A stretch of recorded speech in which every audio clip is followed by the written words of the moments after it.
ప్రకాశం barrage గేట్లు ఢీకొన్న ఘటనలో కుట్రకోణం బయటపడుతుందని మంత్రి నిమ్మల రామానాయుడు ఆరోపించారు. లంగర్ వేయకుండా 3 బోట్లను ప్లాస్టిక్ తాడుతో కట్టడం ఏంటని నిలదీశారు. నందిగం సురేష్, తలసిల రఘురాం కు ఉషాద్రి, రామ్మోహన్ దగ్గరి మనుషులంటూ తెలిపారు మంత్రి.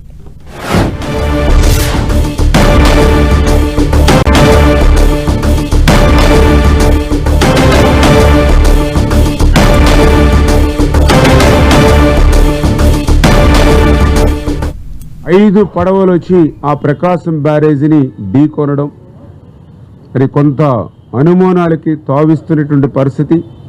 దీని వెనుక కుట్ర దాగి ఉంది అనేటువంటిది కూడా ఈరోజు ఆలోచన వస్తున్నటువంటి పరిస్థితి. ఎవరైతే దర్యాప్తు సంస్థ వారు కూడా దాన్ని దర్యాప్తులో కూడా మరి అనుమానాలు వ్యక్తం చేస్తూ వాస్తవాలను వెలికి తీస్తున్నటువంటి పరిస్థితి.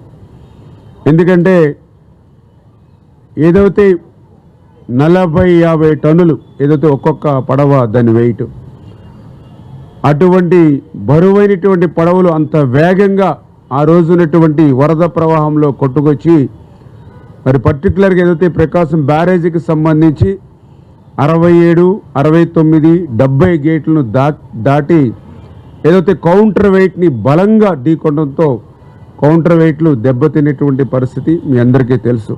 ఎందుకు అనుమానాలకు తావిస్తుందంటే ఒకే యజమానివి 3 కావడం, ఒకే యజమాని 3 ఉండడం, ఆ 3టిని కూడా లంగర్ వేసుకోకుండా ఒకే ప్లాస్టిక్ వైర్ కట్టుకోవడం అనేది కూడా అనుమానాలు తావిస్తూ ఆ 3 పడవలకు సంబంధించిన యజమాని కూడా ఉషాద్రి ఎవరైతే ఉన్నారో అతను కూడా ఆ ప్రాంతంలో ఉన్నటువంటి కోమటి రామ్మోహన్ ఎవరైతే ఉన్నారో అతనికి మరి ప్రధానంగా మరి అనుచరుడుగా ఉండడం.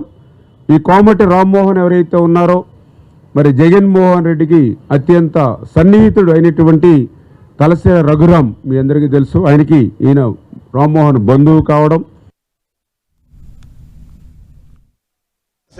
కాబట్టి ప్రకాశం బ్యారేజీ గేట్లను బోట్లు ఢీకొట్టుకున్న వెనుక కుట్రకోణం ఉందని విజయవాడ 1 టౌన్ పోలీసులు భావిస్తున్నారు. దీంతో పడవల యజమానులను పిలిపించి విచారించారు. గొల్లపూడికి చెందిన ఉషాద్రి, సూరాయపాలెం గ్రామానికి చెందిన కోమటి రామ్మోహన్ ను పిలిచి పోలీసులు విచారించారు. తమకు ఎలాంటి బోట్లు లేవని రామ్మోహన్ పోలీసులకు తెలిపారు. ఇక తనకు 5 బోట్లు ఉంటే 3 బోట్లు మిస్ అయ్యాయని శేషాద్రి పోలీసులకు తెలిపారు. అయితే రాజకీయ కోణంలో ఏమైనా జరిగిందా అనే కోణంలో పోలీసులు విచారణ జరుపుతున్నారు. ఉషాద్రితో పాటు రామ్మోహన్ ను పోలీసులు అరెస్టు చేశారు.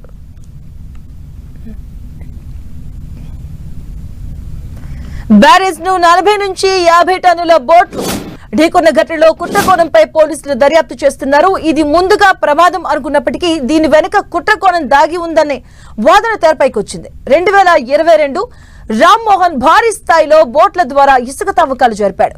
ఎవరూ ఆపకూడదని, ప్రశ్నించకూడదని బోట్లకు వైసీపీ కలర్స్ వేసి నడిపారు అన్న ఆరోపణలు వినిపిస్తున్నాయి. గత ప్రభుత్వ హయాంలో ఈ బోట్స్ ఉద్దండరాయనపాలెం వైపు నిలిపి ఉండేవని, అయితే మళ్లీ నీళ్లలోకి అటువైపు నుంచే వెళ్లేవని, అయితే కొద్ది రోజుల క్రితమే వీటిని గొల్లపూడి వైపు తెచ్చి నిలిపారని తెలిపారు. ఇక వారం క్రితమే ఎందుకు ఇటువైపు వచ్చాయి అనే అనుమానం తెరపైకి వచ్చింది. ఇక గొల్లపూడి రేవుకు దగ్గర ఉన్న శ్మశానం దగ్గర 3 బోట్లను కలిపి కట్టేశారు. సాధారణంగా 3 బోట్లను కలిపి కట్టారు, కానీ ఇక్కడ కలిపి కట్టుంచారు.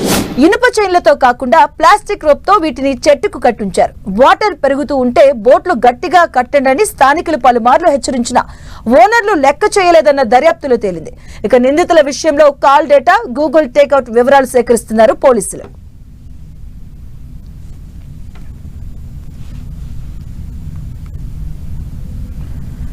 ఇటుక ప్రకాశం బ్యారేజీ గేట్లను బోట్లు ఢీకొన్న ఘటనకు సంబంధించి కూడా పోలీసులు ఇద్దరినైతే అదుపులోకి తీసుకున్నట్టుగా తెలుస్తుంది. ప్రకాశం బ్యారేజీ గేట్లను ఢీకొట్టడం వెనుక కుట్ర కోణం ఉందనే నేపథ్యంలో విజయవాడ 1 టౌన్ పోలీసులు అయితే భావిస్తున్నారు. ఈ నేపథ్యంలోనే ఇద్దరినైతే అదుపులోకి తీసుకున్నట్టుగా తెలుస్తుంది. ఈ విషయంలో రాజకీయ కోణం ఏమైనా ఉందా అన్న కోణంలో కూడా విచారణ కొనసాగుతుంది. రామ్మోహన్ తో పాటు ఉషాద్రిని కూడా పోలీసులు అరెస్ట్ చేసినట్టుగా తెలుస్తుంది.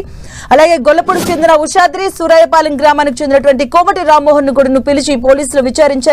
తమకు ఎలాంటి బోట్లు లేవని కూడా రామ్మోహన్ పోలీసులకు తెలియజేయడం జరిగింది. అయితే తనకు ఉన్న 5 బోట్లలో 3 బోట్లు మిస్ అయ్యాయని కూడా ఇంకొక వ్యక్తిని శేషాద్రి అయితే పోలీసులకు వివరించారు. ఈ విషయంలో రాజకీయ కోణంలో ఏమైనా జరిగి ఉందా అనే నేపథ్యంలో కూడా అనే కోణంలో కూడా పోలీసులు అయితే విచారణ జరుపుతున్నారు.